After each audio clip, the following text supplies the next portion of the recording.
Today I'm going to show you how to make this delicious Mediterranean-inspired salad using farro, cherubs tomatoes, pomegranate, and toasted pistachios. As well as the ingredients that I have in front of me today, we're also going to start by building a base for this salad with a vinaigrette.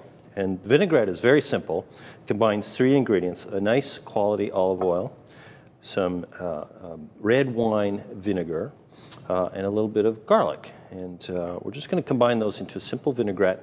Speaking of garlic, this garlic is fairly finely chopped, but you know, when I make a salad, I'm always worried that I'm going to hit a little bit of a sort of a hot spot as far as the flavor of garlic goes. So what I like to do is put the garlic on the side of my cutting board and then take a little bit of kosher salt. And I like kosher salt because it has a nice sort of grainy effect, and it acts like an abrasive to break down the garlic. So put the salt on top of the garlic, and then just using the back of my knife, we'll go ahead and sort of puree that garlic so that when we put it into the vinaigrette, we're not going to get any sort of really hot garlic spots. And do that twice, and that's it. So now we have a nice little puree of garlic that we can use as the foundation for our vinaigrette. And we'll take some of our garlic, and here I'm going to take about a teaspoon or so of the garlic. We can always add more, so we'll put that on the side for now. And we'll add our red wine vinegar to it. And I like to buy a good quality red wine vinegar for this, and whisk those ingredients together. And then we'll go ahead and we'll drizzle in the olive oil while we're whisking at the same time. Now, as far as the olive oils go, if you pick something that's really good quality, you'll get a nice sort of bold olive flavor to this vinaigrette, which pairs nicely, I think, with the tomatoes and the onions and the farro in this salad. And then, like all good recipes, we'll season that with a little bit of freshly ground black pepper, a little bit of salt. Now, don't forget, we put some salt in with the garlic already, so easy on the salt. We're going to go ahead and set that on the side for now, and we'll take a look at some of the other ingredients that go into this salad.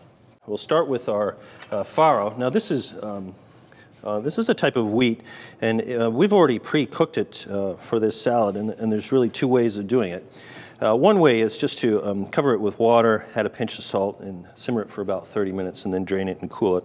The other way to do it, of course, is to soak it in water overnight, and then boil it the next day, at which point it only takes about 10 minutes to cook. So that makes it a little faster to cook. Either way you do it, you want to drain it and you want to cool it down for the salad. Make sure it's nice and dry. And then we'll go ahead and we'll put some of this farro into our mixing bowl. I'm going to say about three big scoops of the farro. And then I'm going to add some of these nature sweet cherubs tomatoes. Now, ordinarily, these are a beautiful snacking tomato that are sort of a one-bite tomato. You don't necessarily need to cut these, but I thought that for this recipe, just to keep the sort of visual balance of the ingredients sort of appropriately balanced, it would be nice if these were cut in half. And these are always beautifully sweet. They hold together really nicely.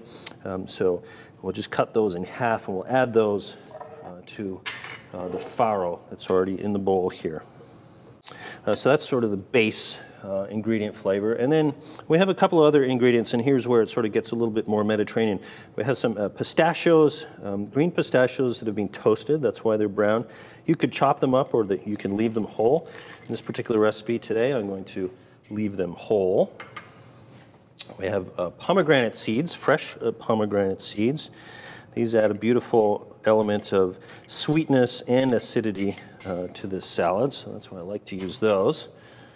Finely diced red onion. I kind of like the garlic. I don't want any really big chunks of onion to come across in this salad, so we've done a beautiful fine dice of these onions here.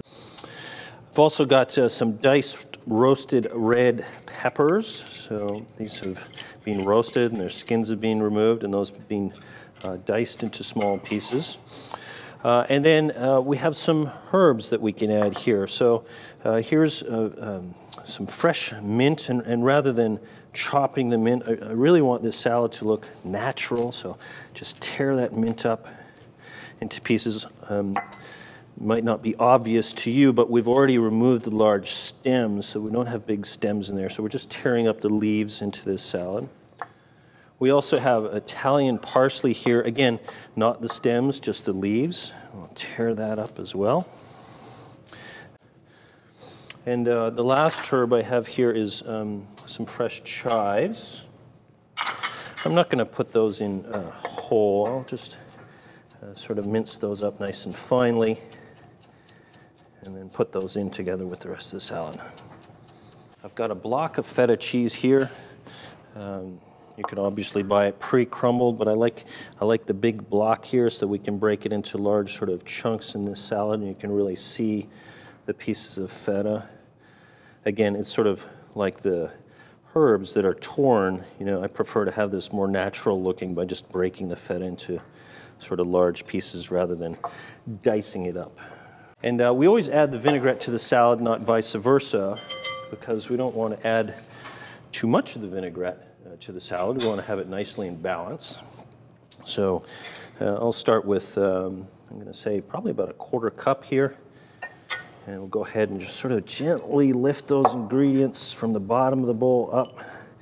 And what I'm looking for here is to have a nice coating of the vinaigrette. Those tomatoes are looking delicious. Everything's glistening beautifully from the vinaigrette. A beautiful summer salad, ripe with the flavors of those Cherubs tomatoes and the feta cheese and a little acidity and sweetness from the pomegranates. I love this salad, and I think you're going to love it too. It's best served at room temperature like that so that you get real full flavor of all those different ingredients. So easy to make, delicious, healthy, beautiful tomatoes. I hope you enjoy that as much as I enjoyed making it.